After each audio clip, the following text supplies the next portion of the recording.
Bienvenue dans cette nouvelle vidéo. Alors, après un premier séjour d'une semaine avec notre fourgon aménagé au nord de l'Espagne, c'était au mois de décembre. Cette fois-ci, nous sommes repartis au mois d'octobre, plus au sud, pour découvrir l'Andalousie. Un voyage de 2 semaines, un petit peu plus de 3700 km et 7 étapes principales. Volontairement, nous avons souhaité alterner des lieux et des villes très touristiques, d'autres qui l'étaient beaucoup moins, afin de pouvoir faire des balades à pied ou à vélo. Pour ce qui concerne les étapes la nuit, principalement c'était dans des campings que nous avions sélectionnés et réservés à l'avance. Plus rarement chez l'habitant, grâce à l'application CampSpace, l'ancien Home Camper, ou éventuellement une aire de stationnement, comme c'était le cas à Séville, ou même un parking qui était éclairé et à côté d'un commissariat de police à Raenne. Voilà, comme d'habitude, je vous mets en description les liens vers les lieux, les restaurants, les campings que l'on a appréciés, et je vous invite à découvrir la vidéo.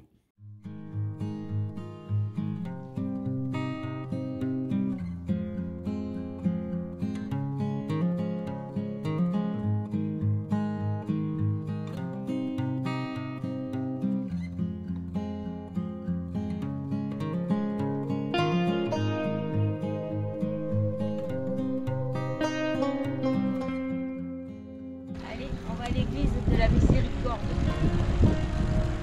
On est où ici? On est à Vinaros. Voilà, une belle piste cyclable encore. Et ils sont trop forts ces Espagnols. Ils ont tout compris.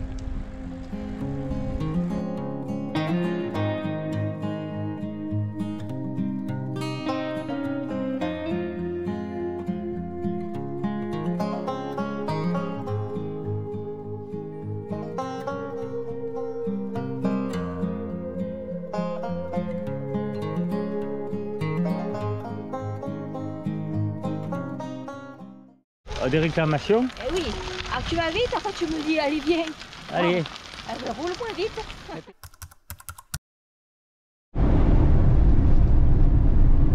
Allez, on est vite arrivé.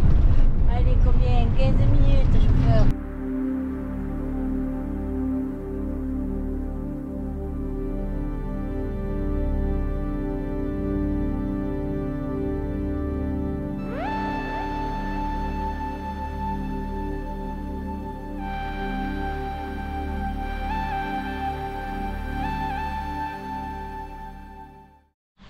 Alors, deuxième jour en Andalousie, on est devant le camping.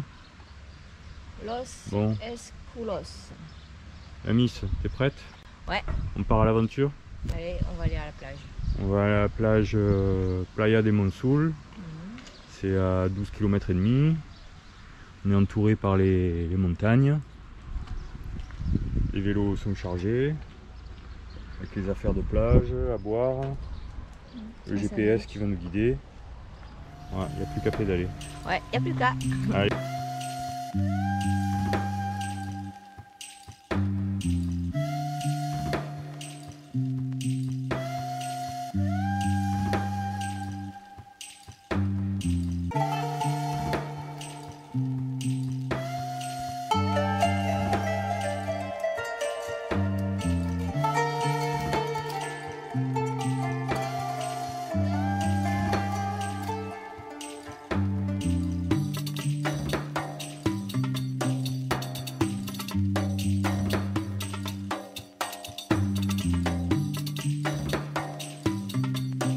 On est vraiment dans la pampa là. Hein. Tranquille là.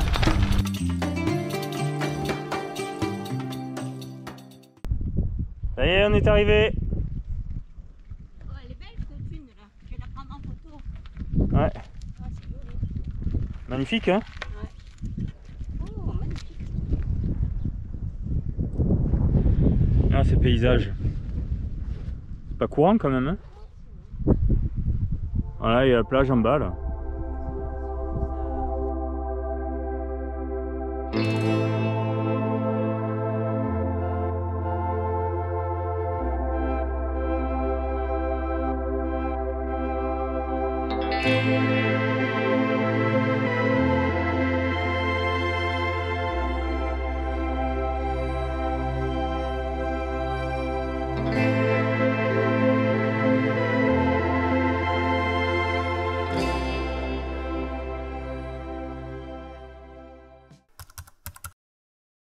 Nous avons quitté le parc naturel de Cabo de Gata, dans la région d'Almeria, pour ensuite nous diriger vers Grenade.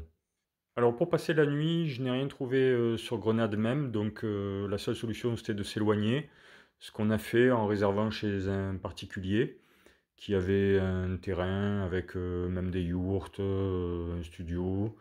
Et donc on s'est retrouvé en fait à 25 km dans la montagne, un petit village de 3000 habitants qui s'appelle Guejar Sierra. Et par contre, on pouvait relier Grenade avec un bus, ça prenait 40 minutes, ça coûtait 1,80 €. Grenade comporte beaucoup de centres d'intérêt. Nous, personnellement, on a commencé par le parc Federico Garcia Lorca, qui était pas très loin de l'arrêt de bus. Ensuite, on a parcouru les ruelles commerçantes étroites des quartiers arabes notamment. On a visité aussi plusieurs cathédrales, il y en a un nombre incalculable. Et puis évidemment, bon, l'incontournable, c'est le palais de l'Alhambra. Alors, chose importante à savoir, pour visiter l'Alhambra, comme d'ailleurs d'autres sites en Andalousie, il faut avoir réservé à l'avance. Nous, personnellement, on s'y est pris un petit peu tard, 15 jours avant, c'était trop tard. Et donc, on a dû se cantonner à la visite des extérieurs, ainsi que du musée des Arts, qui est déjà bien fourni.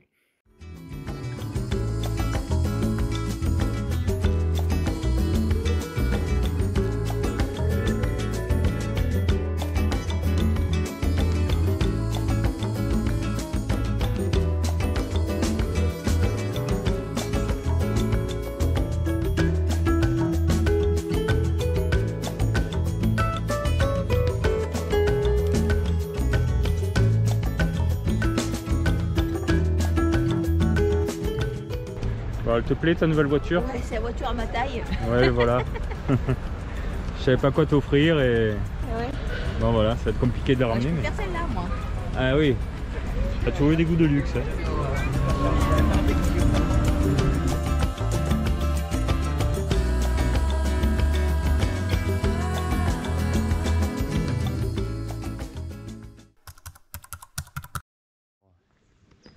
Pour financer le voyage, on a été obligé de trouver un petit job à la mine. Bon, on est content parce qu'on a failli ne pas le faire. Hein. Ouais. Parce qu'il fallait réserver et on s'est bougé pour venir. C'était mal parti. On s'y est pris trop tard pour réserver, mais on a quand même, Tenter le coup. on a quand même trouvé des billets avec guide, un petit peu plus cher, mais on le fait sans guide. Voilà, on a peur de rien. Ouais. Il est où mon Playmobil préféré? Allez, on est arrivé. Ouais. Allez, c'est parti. En plus, on a le soleil qui rentre dans le canyon. Ça va être super.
Ça bouge, hein.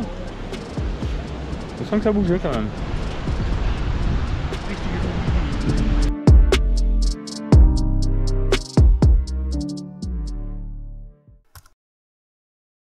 Après cette superbe randonnée qui nous a pris environ 2 heures, nous sommes revenus au point de départ par une navette, puis nous avons pris la direction de Ronda. À Ronda, nous avons trouvé un camping qui était très bien situé, à 3,5 km seulement de la ville, donc idéal pour s'y rendre à vélo. La ville est construite de part et d'autre des gorges, et le pont neuf, très spectaculaire avec ses 3 arches et une hauteur de 120 mètres, permet de relier les deux parties de la ville.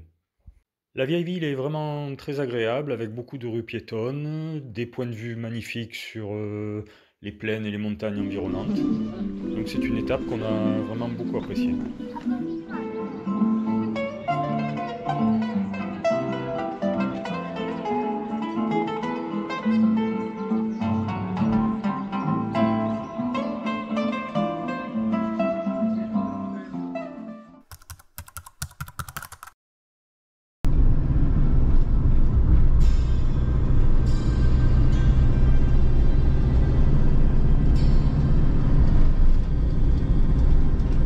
Alors on est sur la route de Séville, on s'est arrêté à Setenil de las Bodegas, un petit village avec la particularité d'avoir des maisons troglodytes construites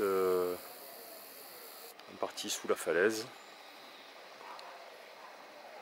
On aperçoit ici, donc on va aller voir ça de près.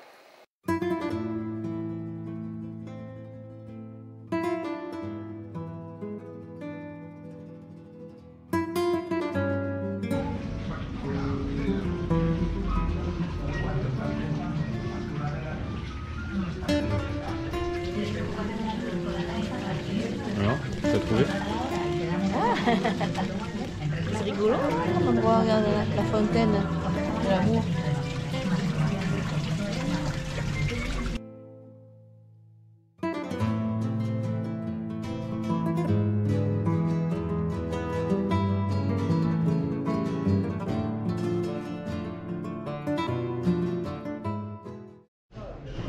Alors, petite pause café, on est sous une grotte, la petite terrasse d'un café, on est trop bien. Hein Caroline? Ouais, ah franchement, seul au monde. Voilà, une petite pause avant de repartir pour Séville. L'étape suivante sur notre parcours, c'était Séville, donc en fait une grosse ville de 700 000 habitants, avec forcément beaucoup de circulation, que ce soit sur les grands axes, les pistes cyclables, même avec les trottinettes, les livreurs, également les calèches et le tramway. Donc vous l'avez compris, c'est une ville vraiment trépidante. Et pour la visiter, nous avons passé 2 nuits dans une aire de stationnement qui était à proximité du fleuve, le Guadalquivir. Pour les visites, il a bien évidemment fallu faire un choix parce qu'il y a énormément de choses à voir. Personnellement, on a commencé par la place d'Espagne qui est vraiment impressionnante de par sa taille. Également la richesse par exemple des fresques en mosaïque là, qui illustrent l'histoire du pays à travers les guerres, les couronnements. Parmi les monuments, on peut citer l'Alcazar, certainement le plus connu. Il y a également la Giralda, une ancienne mosquée convertie en cathédrale. Au bord du fleuve, il y a la tour d'or. Et parmi les monuments plus récents, il y a par exemple la Cetas qui est en forme de champignon.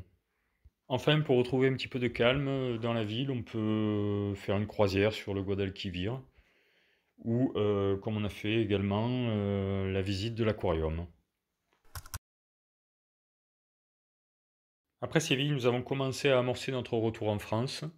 Nous avons fait une étape à Raenne, qui n'est pas très connue, mais qui est la capitale de l'huile d'olive, et qui également comporte une voie verte qui permet de circuler à vélo sans voiture pendant plus de 100 km.